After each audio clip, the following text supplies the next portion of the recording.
सार्थ श्री ज्ञानेश्वरी अध्याय 5 सारांश योग गर्भयोग.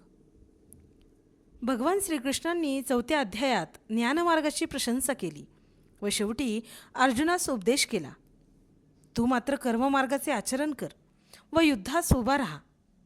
अर्जुनाची द्विधा मनस्थिती झाली. कर्मयोग व कर्मसन्यास या दोन्हीपैकी कोणता मार्ग श्रेयस्कर आहे याबद्दल साशंकता निर्माण झाली.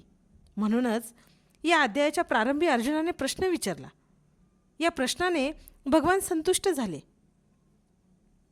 या अध्यायात भगवंत स्पष्टपणे सांगतात की निष्काम कर्मयोग हा कर्मसन्यासापेक्षा श्रेयस्कर आहे. श्री ज्ञानदेवांनी भगवान असे का म्हणतात याचे कारण संयुक्तिक दिले आहे. कर्मयोग आचरण्यास अत्यंत सुलभ व मोक्ष फलदायी आहे. ज्ञानयोगाला साधन चतुष्टयाची आवश्यकता असल्याने तो मार्ग कठीण आहे. सामान्य लोकांना कर्ममार्गच सोपा व योग्य असा आहे. या अध्यायात नैष्कर्म्य स्थितीची उद्बोधक चर्चा झाली आहे. नैष्कर्म्य म्हणजे आळशी बनून काही न करता स्वस्थ बसणे नाही, तर देहादी संघाताकडून कर्मे होत असतानाही स्वतःच्या अकर्तेपणात यत्किंचितही बिघाड होऊ न देणे, ही खरी नैष्कर्म्य स्थिती आहे. यासाठी घरादाराचा त्याग करण्याची गरज नाही. प्रपंचातली आसक्ती कमी करून मन निसंग करणे महत्त्वाचे आहे. ज्याचे मी व माझे हे संकल्प नाहीसे झाले तो प्रपंचात राहूनही कर्मसन्यासीच आहे, हे नीट समजून घेतले पाहिजे. कर्मयोगाचे नीट आचरण न करता जो कर्मसन्यासाच्या नादी लागतो त्याला कशाचीच प्राप्ती होत नाही. निष्काम कर्मयोग आचरण करण्यासाठी चित्रातील भ्रांती नाहीशी होऊन मन गुरु उपदेशाने शुद्ध होऊन ते आत्मस्वरूपी स्थिर होणे आवश्यक आहे.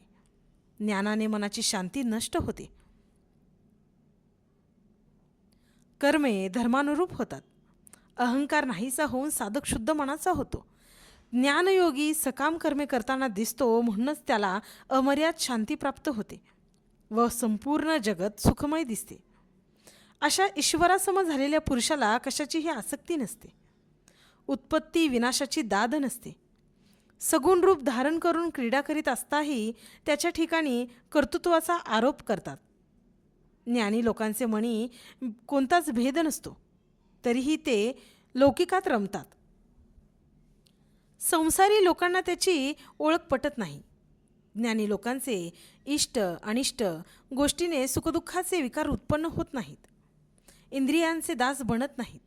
अज्ञानी जीव मृगजळाप्रमाणे असणाऱ्या विषयांमागे धावतात व दुःख भोगतात. ज्ञानी लोक विषयांना विषवत मानून त्यापासून दूर राहतात. त्यात रममान होत नाहीत. ते महाबोधातच रममान होतात. असे श्री ज्ञानदेवांनी ज्ञानी पुरुषांचे वर्णन केले आहे. महाबोधाची अक्षय परम निस्सीम स्थिती कामनारहित वैराग्यवान पुरुषास प्राप्त होते. ते देहात असतानाच साक्षात ब्रह्म झालेले असतात.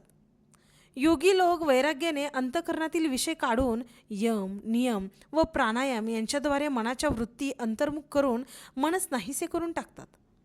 त्यामुळे मनातील सांसारिक वासनावृत्ती अहंकारादीचा नाश होतो व साधक ब्रह्मस्वरूपी होतो.